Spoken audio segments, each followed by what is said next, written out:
Hello friends, তোমরা কেমন আছো? আশা করি সবাই ভালো আছো। তো আমি তো রেডি হয়ে নিলাম। তো কোথায় যাচ্ছি চলো দেখা যাক। তো আমরা তো বসে আছি, ট্রেনের অপেক্ষা, হাওড়া স্টেশন চলে আসলাম। ট্রেন লেট হওয়ার কারণে আমরা বসে আছি ওয়েটিংয়ে, কতক্ষণে ট্রেন আসবে। তো চলো, ট্রেন তো ঢুকে গেছে, অনেকটা লেট করেছে। তো তারপর আমরা লাগেজ নিয়ে উঠে পড়লাম। শতাব্দী ট্রেনেতে আমরা উঠেছিলাম সেই দিন।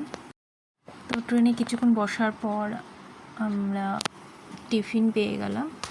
টিফিন খেতে খেতে তো কিছুক্ষণ বাদে আবার দেখলাম তারা চা দিয়ে গেল। চাটা টেস্টি ছিল। দেন বাইরের দৃশ্য দেখতে দেখতে এইভাবে দিনটা কাটছিল। আর ওয়েট করছিলাম কতক্ষণে পৌঁছবো গন্তব্যস্থলে। দেন রাতের খাবারটাও আমাদের 7টার মধ্যে চলে এসেছিলো। খাবারগুলো সত্যি খুব টেস্টি ছিল, খুব ভালো ছিল। নাও আমরা এসে পৌঁছালাম মহাপ্রভু জগন্নাথের কাছে। তো আগের দিন রাত্রে আমরা 12টা নাগাদ ট্রেন থেকে নামলাম। নেমে আমরা হোটেলে পৌঁছেছিলাম, অনেকটা লেট হয়ে গেছিলো। তো পরের দিন সকালে আমরা পুজো দিতে গেছিলাম। আমরা দুজন রেডি হয়ে নিয়েছিলাম, রেডি হয়ে আমরা পুজো দিতে বেরিয়ে পড়েছিলাম। তো কিছু পিকস তুলে নিলাম। তারপর আমরা আবার হোটেলে ব্যাক করি। খাওয়া দাওয়া করে আমরা সমুদ্রে নেমে পড়লাম। সমুদ্রে স্নান টান করে কিছু পিকস তুললাম, দুজনে মিলে একটু মজা টজা করলাম। স্নান করতে করতে ব্যাপক লেগেছে সমুদ্রে, সত্যি পুরীর সমুদ্র অসাধারণ। তো যাই হোক, তারপরে আমরা 4টে নাগাদ উঠলাম, উঠে ব্যাক করলাম, আবার হোটেলে গেলাম। তারপর একটু রেডি হয়ে নিলাম। আমার হাজব্যান্ড আমাকে সারপ্রাইজ দেওয়ার জন্য কেক, কিছু গিফটস আমাকে দেওয়ার জন্য উনি গেছেন। কারণ আজ থেকে 1 বছর আগে এই দিনটাতে আমরা দুজনে একটা সম্পর্কে আবদ্ধ হয়েছি। তো যাই হোক, দিনটা আমাদের খুব ভালো কেটেছে। আমার 1 ইয়ার বিবাহবার্ষিকী উপলক্ষে আমার হাজব্যান্ড পুরীতে নিয়ে গেছিলো। তো তারপর পরের দিন আমরা সকালে একটা বাস বুক করি।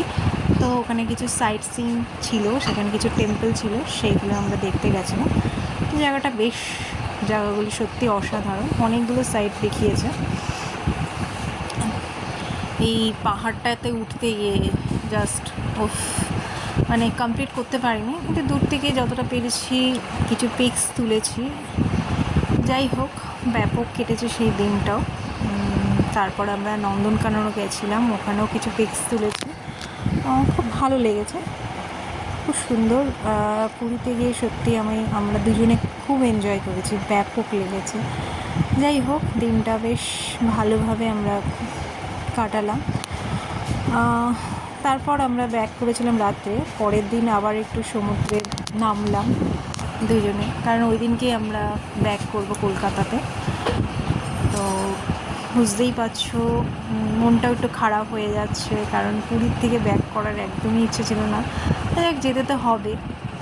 একটু দুজনে ছবি টবি তুললাম, কিছু ভিডিওস তুললাম। তো দেন আমরা রেডি হয়ে গেলাম ব্যাক করার জন্য। পরের দিন আমরা বাসে করে ব্যাক করেছি।